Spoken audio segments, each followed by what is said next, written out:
Hey guys, Final Death Star here. It's been a while, so nice to see you again. Welcome back. Or I guess you'd be welcoming me back, so thank you. With all the news coming out with the last return of Skywalker, the Jedi Strikes Back for the last hope of the revenge of the clones, there's a lot to talk about. There's a lot going on, and I thought I would mention an article here that was sent to me by a friend, and it's a New Yorker, the New Yorker, and it's called Superfans, A Love Story. And the one thing that just doesn't shock me anymore, and we should come to expect it, is the media still bashes the fans. You know, it's the fandom, it's the toxic fans that are the problem. You can't criticize anything, or you're considered, you're blacklisted as a toxic fan. So this is Superfans, A Love Story. It's from Star Wars to Game of Thrones. Fans have more power than ever to push back, but is fandom becoming as toxic as politics? So right off the bat, just in the title, it's attacking fans, calling fans toxic. What about the toxic nature at Lucasfilm? What about the toxic nature of Rian Johnson when he attacked fans who criticized his movie? See, you can't even criticize anything, or you're labeled as toxic. I mean, Rian Johnson was calling people man babies. Lucasfilm had been calling people bigots. Employees at Lucasfilm, not Lucasfilm itself, but employees who speak for Lucasfilm in a way. They attack the fans. What about that toxic culture? Isn't there a toxic culture there? How come they get away with it? But the fans, the fans, for the most part, we're just criticizing the choices that were made in the movie and how it didn't flow. It didn't flow from The Force Awakens. The characterization of Luke Skywalker. I mean, we could go on, and I've done plenty of videos on that. Okay, so let's get into this article. On June 29, 2018, Juana Thompson, a freelance music journalist, was in an Uber with her boyfriend, headed into downtown Toronto to watch a podcast taping. Thompson had spent part of the day listening to new music by Nicki Minaj, including a typically braggadocious track called Barbie Tings. Thompson, who was 26, could recite most of Minaj's lyrics by heart. Minaj, like Thompson's mother, is from Trinidad, and Thompson admired her as one of the few female rappers to become mega famous. And I was 100% a fan, she told me recently. But listening to the new stuff, Thompson worried that Minaj's musical progression has stalled. From the car, she tweeted to her 14,000 followers. That's a pretty good amount of followers. If I could get that many, I'd be very happy. Like, subscribe. How dope it would be if Nicki put out more mature content? No silly shit, just reflecting on past relationships, being a boss, hardships, etc. She's touching 40 soon. A new direction is needed. That was the tweet that she had put out to her 14,000 fans. When Thompson got to the show, she put her phone away. By the time she checked it again 2 hours later, her tweet had gone viral. I had hundreds of super fans just trashing me, Thompson recalled. She was receiving so many direct messages, some telling her to kill herself, some accusing her of not being a true fan, that her phone kept crashing. And there was a message from Minaj's official account. It read, "Eat a..." Okay, you're going to have to go on the...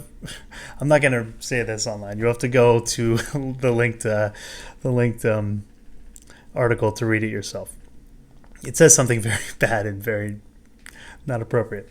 So to continue, Thompson, convinced that the message was fake, showed it to her boyfriend. "I was stunned," she said. "I responded to some lines from Maya Angelou, 'You may kill me with your hatefulness, but still, like air, I rise.'" Minaj later denied sending the message, but on her own Twitter account, which had 21 million followers, she posted a list of songs that presumably proved her maturity, including Pills and Potions. Thompson set her Twitter account to private, but at around 10 p.m., her phone began lighting up with angry text messages. Someone had circumvented the lax security measures on her website and leaked her number. Oh, man. She changed all her passwords and frantically scrubbed her old tweets of any mention of her day job in human resources or her middle name, which she used at work. At this time, Thompson was an unpaid intern for a hip hop blog run by the marketing strategist Karen Civil. Within hours, the site manager emailed Thompson to let her know her internship had been terminated. She lost her job. The company said that she had violated a non-disclosure agreement and that Minaj was one of Civil's clients. Thompson says she didn't know this and is denied violating the NDA. Civil told me that Thompson had seen her client list and that she didn't allow hot takes. That's in quotes.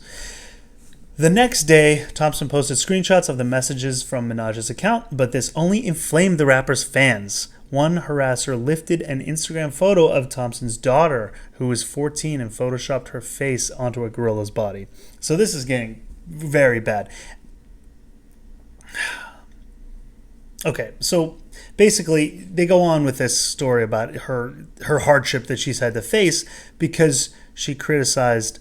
She didn't even criticize. She just said, "Hey, wouldn't it be nice if she did this, did something new? You know, I don't want her career to stall." And this is the response that she's gotten from the fans and from apparently Nicki Minaj herself. So then it goes down and starts talking about Star Wars. And it says, the outcry bore similarities to the fan uprising against Star Wars The Last Jedi, released in 2017. Much of the backlash had to do with Luke Skywalker not quite acting like Luke Skywalker, now that he has rematerialized as a sour middle-aged hermit. Like Daenerys, he wasn't the hero the fans had long held for him to be. Some fans were also mad that Rey, an orphaned heroine, was revealed not to be as secretly of noble lineage, undercutting 2 years of carefully worked out fan theories. Detractors swarmed Rotten Tomatoes, posting bad reviews, and petitioned Disney to strike the film from the official canon. Some of the crankiness had a Trumpian cast. Many of the new Star Wars characters were women and people of color, and the Asian American cast member Kelly Marie Tran was harassed online so violently she quit social media. And so it goes on. It starts talking about Sonic the Hedgehog and how there was a backlash against the way he looks, and that, you know, it actually made the producers go back and rework the overall aesthetics of Sonic to make him a little more like you'd expect him to look from the video games. It talks about the Teenage Mutant Ninja Turtles, and it also talks about Ghostbusters. So, and in these instances, it's talking about how have fans become too toxic, right? Do they have too much power to change things? I think it says here, the question we ask ourselves in the room, there's a producer talking about in the writing room and in the editing room, is the fan base so strong that such an important part of box office that we have to change something to keep them happy? And I would, an easy answer to that, I would say, yeah, to a degree you kind of do. I mean, you don't have to completely change. Audience they want to be surprised, but within reason, you have to work within the framework of the universe that you're in. So the problem with Last Jedi is Rian Johnson went to subvert expectations and took it way too far. He didn't realize the world in which he was in. It had already been established, and he was taking things that just didn't make sense, changed things that weren't making sense, and then threw all the plot points away from Force Awakens, which didn't work out well either. But the weird thing about this article, so it starts talking about this fan of Nicki Minaj who had, in a way, criticized some of what she was putting out recently, saying, it's kind of stalling, it's not as good as it used to be, it's got to, why don't you, she was just giving helpful criticism, right? And then this article is going to say, hey, look at this, the backlash that she got from super fans that were attacking her for criticizing something. And it's defending her. Now, at the same time, it's attacking the fans that criticized The Last Jedi and the Ghostbuster remake with, the female cast saying, it was it sexism that was the problem there, and it just wasn't that great of a movie. Had nothing to do with the female cast. It's just, that's, again, something that was already established. You're trying to put a new spin or a new take on it that didn't really work. It was a little too silly. It was a little too comic-y. I just didn't think... because I like most of that cast. I like them in SNL. I like most of that cast.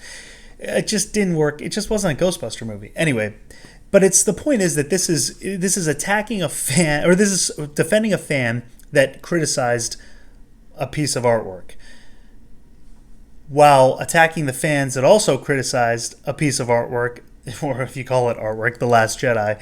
And it's a contradiction. This is, again, like, media just doesn't get it. In their own article, they're defending something while also attacking that same thing. You can't defend someone and saying, hey, it's not right you shouldn't be attacking this fan for criticizing something, and then going on and attacking fans for criticizing something. It's just a double standard, and it's, again, the kind of thing that we shouldn't be too surprised or shocked to see, but it's just getting ridiculous. It's been ridiculous for a year now, and I can't imagine with the rise of Skywalker, I can't imagine this getting any better. I think, I've read the leaks for the script, and I'm just so partial. I don't know how I feel about it. Sometimes I hear something, I think, oh, that could be cool, and then I stop think about it, and like, is that really needed? I'm not going to go over any spoilers in this video. But anyway, I just thought I'd share that article. You guys could check it out. It's just, I'm reading it. I'm like, well, how are you defending a fan that criticized something, but then going on to kind of attack the fans that the same thing, the backlash against the Last Jedi it's the same thing as what happened with this girl with Nicki Minaj. They were saying, Lucasfilm, you guys are not doing a great job. This doesn't make sense. It doesn't flow. It's not the characterization of Luke. And then we got attacked by Lucasfilm, like she got attacked by Nicki Minaj. But somehow it's okay there, but it's not okay here. So I'll let you, decide that for yourselves. I'd love to know what you guys think in the comments down below. Let me know. If there's any other articles that you guys have seen that are similar to this that have been recently released, let me know as well. And till next time, lock the doors and hope they don't have blasters.